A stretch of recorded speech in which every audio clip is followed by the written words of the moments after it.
মহান আল্লাহ তাআলা পৃথিবীর সব প্রাণীকেই কোনো না কোনো বিশেষ কারণে সৃষ্টি করেছেন। তাদের প্রত্যেককেই ভাগ করে দিয়েছেন আলাদা আলাদা। কিছু প্রাণী এমন আছে যেগুলো প্রকৃতির জন্য খুবই গুরুত্বপূর্ণ, তাদের হত্যা করতে নিষেধ করেছেন রাসূল সাল্লাল্লাহু আলাইহি ওয়াসাল্লাম।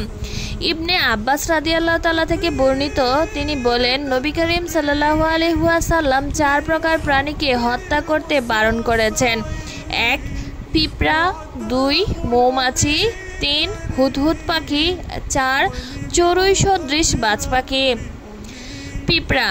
পিঁপড়া কেন মারা যাবে না? এর কারণ হলো পিঁপড়ারাও আল্লাহর তসবিহ পড়ে, তারাও আল্লাহর কাছে প্রার্থনা করে। রাসূল সাল্লাল্লাহু আলাইহি ওয়াসাল্লাম বলেছেন, তোমাদের সাধারণ ব্যক্তির উপর আমার যতখানি মর্যাদা, ঠিক তেমনি একজন আলেমের মর্যাদা একজন ইবাদতকারীর উপর।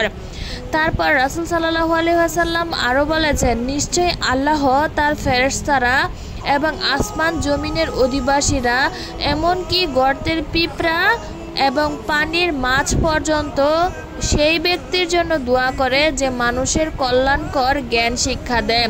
তাই অহেতুক পিঁপড়াদের হত্যা করা উচিত নয়। আবু হুরায়রা রাদিয়াল্লাহু তাআলা থেকে বর্ণিত, রাসূলুল্লাহ সাল্লাল্লাহু আলাইহি ওয়াসাল্লাম বলেছেন, কোনো এক নবীকে একটি পিঁপড়া দংশন করলে তিনি সে পিঁপড়ার বস্তি জ্বালিয়ে দেওয়ার আদেশ দেন এবং তা জ্বালিয়ে দেওয়া হয়।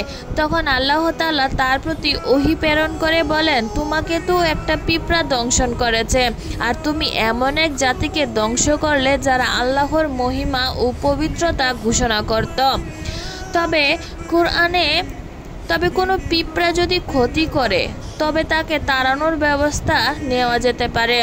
রাসূল সাল্লাল্লাহু আলাইহি সুন্নত মোতাবেক খাবার দাবার ঠিকমতো ঢেকে রাখলে পিঁপড়ার আক্রমণ করার আশঙ্কা কম। রান্নাঘরের ক্যাবিনেটে পিঁপড়ার আক্রমণ হলে সেখানে দারচিনি গুঁড়া কিংবা শুকনা মরিচ রেখে দেওয়া যেতে পারে, তাহলে সেখানে আর পিঁপড়ার আক্রমণ করবে না ইনশাআল্লাহ। 2 নম্বরে হচ্ছে মৌমাছি। মৌমাছি মহান আল্লাহ তাআলার অপূর্ব সৃষ্টি, যাকে আরবিতে বলা হয় নাহল। পবিত্র কুরআনে নাহল নামে একটি সূরায় অবতীর্ণ হয়েছে। মৌমাছি আমাদের জন্য উৎকৃষ্ট মধু আহরণ করে। প্রিয় নবী হযরত মুহাম্মদ সাল্লাল্লাহু আলাইহি ওয়াসাল্লামের মধু খেতে খুবই ভালোবাসতেন। এরা খুবই পরিশ্রমী পতঙ্গ। ফুলের রস মুখে নিয়ে সেটা থেকে জলীয় অংশ দূর করে শতভাগ ভেজাল মুক্ত 1 ফোঁটা মধু তৈরি করতে যে শ্রম ও সময় ব্যয় করে সেটা বিস্ময়কর। 1 পাউন্ড মধু বানাতে 550টি মৌমাছিকে প্রায় 20 লাখ ফুলের 14.5 লাখ কিলোমিটার পথ অতিক্রম করতে হয়, যা দিয়ে পৃথিবী 3 বার প্রদক্ষিণ করা সম্ভব। সায়েন্স টাইমসের মতে পৃথিবীতে যত রকমের চাষ মানুষ করে থাকে তার 70% নির্ভর করে মৌমাছির উপর। যদি মৌমাছি ফুলে ফুলে উড়ে মধু আহরণ না করে তাহলে তাদের গায়ে ফুলের পরাগায়ন লাগবে না। সে রেণু অন্য ফুলের গায়ে না লাগলে হবে না পরাগায়ন। খুব কম সময়ের মধ্যে পৃথিবীতে আমাদের চেনা জানা কোনো গাছের অস্তিত্ব আর থাকবে না। আলবার্ট আইনস্টাইন বলেছিলেন, মৌমাছি যদি না থাকে তাহলে মানুষ নিশ্চিহ্ন হতে সময় লাগবে 4 বছর। 3. হুদহুদ পাখি। আমাদের দেশের মানুষ এটিকে মোহনচূড়া বা কাঠকুড়ালি হিসাবে চেনে। যেহেতু হুদহুদ পাখি অনেক উপপ্রজাতি আছে, তাই আমাদের দেশে মোহনচূড়াই সুলাইমান আলাইহিসসালামের হুদহুদ পাখি কিনা তা নিয়ে সংশয় আছে। ইংরেজিতে একে হুপো বা হুপি বলে ডাকা হয়।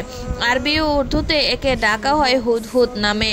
মধ্যপ্রাচ্যের প্রতিটি দেশ, মিশর, দামাস্কার, এমনকি ইউরোপের কোনো দেশের এর দেখা পাওয়া যায়। পার্শ্ববর্তী দেশ ভারতেও মাঝে মধ্যে এই পাখি দেখা পাওয়া যায়। পাখিটির শরীর বাদামি এবং ডানা ও লেজ সাদা কালো দাগ রয়েছে। মাথায় আছে রাজমুকুটের মতো সুন্দর একটি জুটি। সেই জুটির হলদে বাদামি পালকের মাথাটা কালো রঙের। এরা ক্ষতিকর পোকামাকড় খেয়ে ফসলের জন্য উপকারী পাখি হিসাবে সমাদৃত। তাই অনেক দেশের আইন করে এদের সংরক্ষণ করার ব্যবস্থা করা হয়েছে। 2008 সালের মে মাসে পাখিটিকে দেশের জাতীয় পাখি স্বীকৃতি দিয়েছেন ইসরায়েল। 4 নম্বরে হচ্ছে চড়ুই সদৃশ বাজ পাখি। অনেকের মতে এটি শ্রাইক পাখি, যাকে আমাদের দেশে কসাই পাখি বলা হয়। ছোট ও মাঝারি আকারের মাংসাশী পাখি।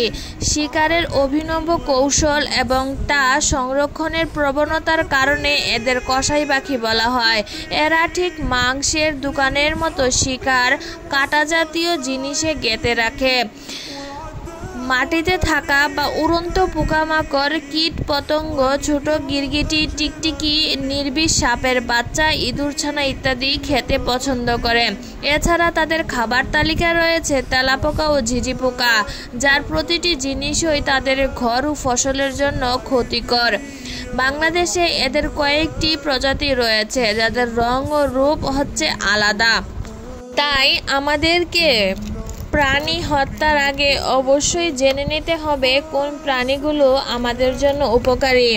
তাই আমাদেরকে প্রত্যেকটা বিষয়ের উপর জ্ঞান থাকা প্রয়োজন। মহান রাব্বুল আলামিন আমাদের সবাইকে তার দিন ও দুনিয়ার তরিকা অনুযায়ী জীবনযাপন করার, রাসূল সাল্লাল্লাহু আলাইহি ওয়াসাল্লামের সুন্নত মোতাবেক জীবনযাপন করার তৌফিক দান করুক এবং সবাইকে উত্তম জ্ঞানে আলোয় আলোকিত হওয়ার তৌফিক দান করুক। আমিন।